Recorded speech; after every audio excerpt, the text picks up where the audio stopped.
Hey YouTube, I'm going to get this chapter out of the way early. I have a couple of things that I need to do today. So I'm trying to figure out why is it that, I set this up the way I want it to look. And then next thing I know, it's doing what it wants to do. But anyway, today we're on chapter 4, and chapter 4 starts on page 54. And Hermione is the title under chapter 4. So in a lofty and gorgeously furnished apartment of the royal palace sat the king's daughter. She was now 16 years old and just verging into womanhood. She was beautiful, wonderfully beautiful. To do justice to the exquisite cut of her features, we should be endowed with the pencil and skill of Raphael. While her form was such as the mother of Hercules must have possessed to bring even a god to her feet. Near this royal and commanding beauty, on whose high and noble brow the diadem would have seemed a mockery, was seated the lovely Tamar, or Tamar, one of Israel's fair daughters, who had been brought captive to Nineveh. She was the servant, but rather the companion and confidant of Hermione, a position to which she had been raised through her own unassuming modesty, and in spite of the most strenuous opposition on the part of Shalamazar's relations and friends. Tamar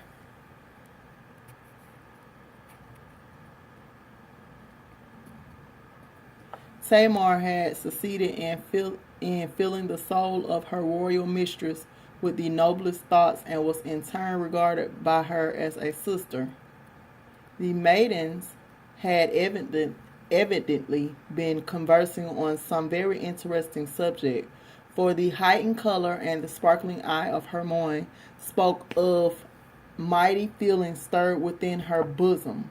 But all at once a deep-drawn sigh, coming from the very bottom of her heart, escaped her, and raising her eyes, which had suddenly lost their luster and assumed a troubled appearance, she said in a tremulous, though sweet and melodious voice, "Tamar, my sister, my soul becomes troubled, and dark forebodings still within my heart. You know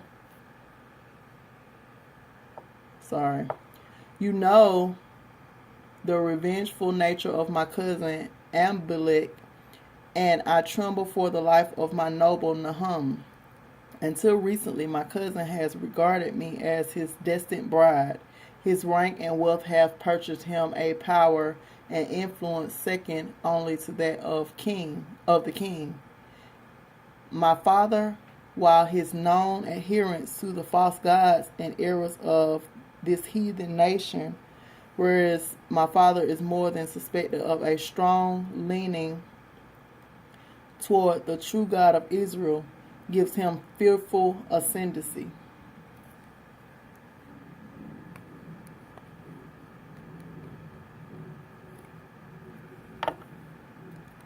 His rage on discovering my attachment to Nahum knew no bounds, and no means has he left untried to hurl his rival from his path. The assassin who still is to pierce Nahum's heart has been hired. Thus far, his wicked designs have failed, but how long can it remain thus? Oh, my friend, my sister, the blow will fall, and I shall be sacrificed. But no, I will not submit. The dagger now concealed within my bosom shall find my heart, ere Amalek's polluted touch shall defile my person." She's saying if he touched her, she was going to stab him, y'all. "But where, my beloved, where may Nahum be? How long is it since you saw him? The hour when he was to meet me draws nigh. Should evil befall him?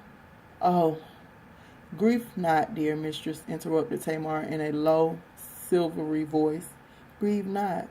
He will be true to his appointment. I saw him scarce 4 hours ago, well and happy. And believe me, the God of his fathers will protect him. Cheer up then, dear lady. Cheer up, and let me fetch my lute to enliven the lonely hours. It wants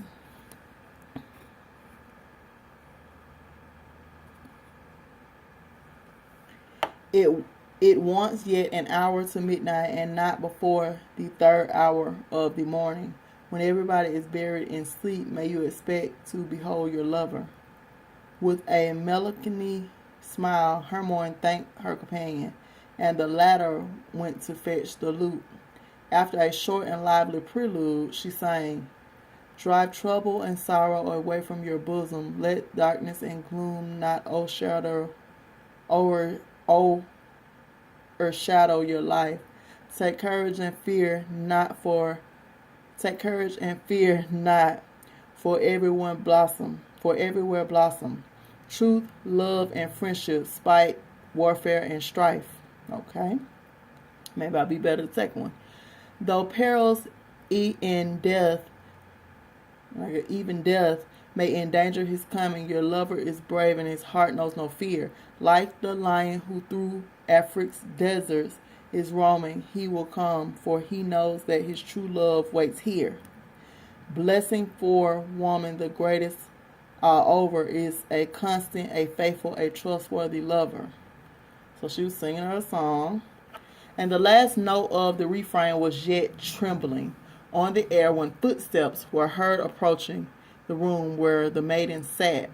Hermione bent her head to listen, and then pressing her hand upon her heart as if to repress its tumultuous beating, she arose and advancing where Tamar sat, in a husky voice, "Hark! Dost hear those footsteps? That is my father. Something unusual must have happened, or he would not visit me at this hour. Oh, I know. The time has come when my fate is to be decided. Be still, my poor heart. Whatever it may be, let us meet it bravely." A knock at the door, a resolute, "Come in." The door opened, and Shalmaneser stood face to face with his daughter.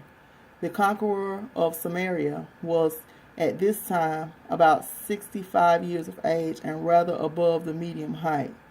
He measured 5 feet and 10 inches. His noble and intelligent face indicated a good heart, but was now clouded by trouble and sorrow. He grasped the outstretched hand of his child, and pressing it warmly, kindly inquired after her health. Then he sat down on a low ottoman beside his daughter. Tamar had risen on the entrance of the king, and now was about to leave the room, when the voice of Hermione arrested her. "Stay," the royal maiden said. "Whatever my father may have to communicate, I am sure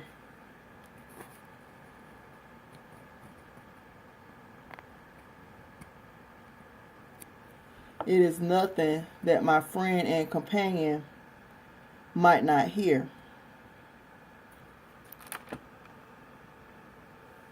I'm trying to make this clear. It just looks fuzzy today for some reason. Sorry. Anyway.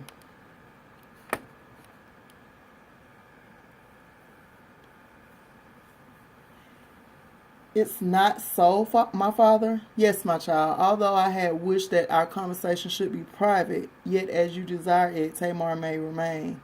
You may have wondered," the king continued, "at this unseasonable visit, but things have transpired which demand prompt action on our part." Amalek, Hermione shuddered as she heard that name pronounced by her parent, whose power and influence, as you know, are almost equal to my own, has sued for thy land and demands an unqualified answer. In case of a refusal, he threatens to join my enemies, and then I know all will be lost. Yet for myself, I fear not, for although many of my Assyrians are against me, yet I still have many friends And being an old man, I am sure that those I have ruled so long dare not to harm me, but will let me live in peace for the few years that my life will be spared. But for you, my dear, I tremble, for should Ambermet come to power, thy lot would indeed be a hard one, unless you consent to become his wife.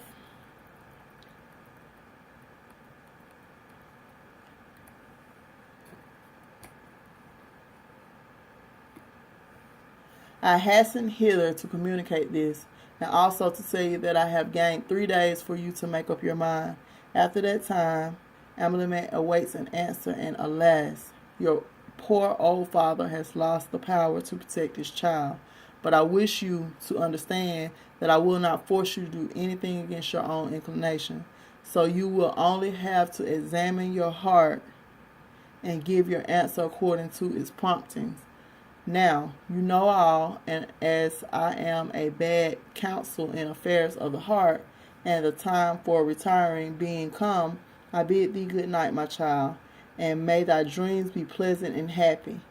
The poor man then hastily retired, for he seemed to fear the outburst of grief on the part of his truly beloved child, and the maidens were left alone. A silence of some duration, which neither of them seemed willing to break, was at length terminated by Hermione, who clasped her hands and, sinking on her knees, fervently cried, "Thou God of Israel, whom I too adore, guide and help me in this fearful emergency." What?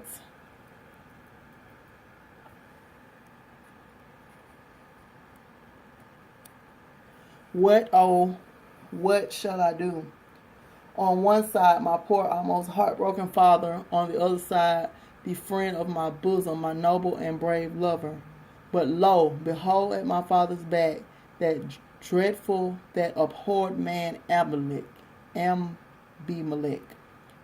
the man of iniquity and of blood. Never should I dare to lift my heart to thy throne, O my God, for he whom they would make my husband would crush me as he would crush every other true believer.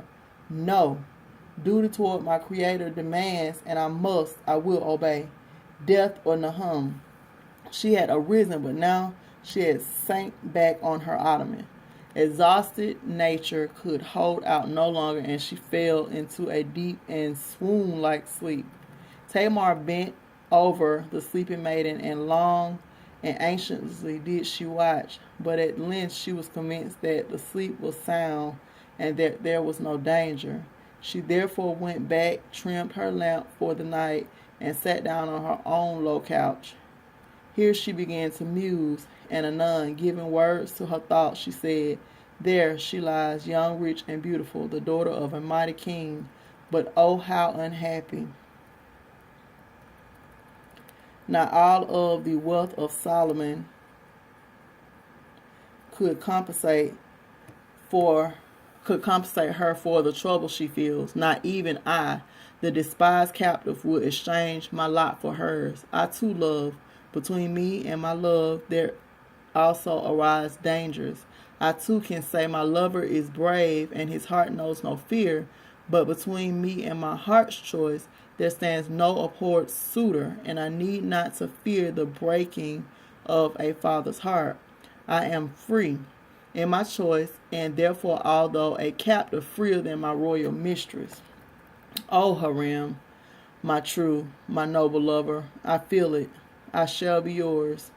But Hermione, she is so good, so noble, so brave, and she shall be saved, should I myself perish. She sank on her knees, and long and fervently did she pray to the God of her fathers. Then she lay back on her couch, and soon the drowsy God came and folded her to his bosom. Okay, y'all, I'm going to stop right here. This is chapter 5. I would go on and try to read into chapter 5. I think I will. I'm really supposed to be leaving, so I'm not. Okay, so I'm going to stop there. That's chapter 5. Peace and blessings.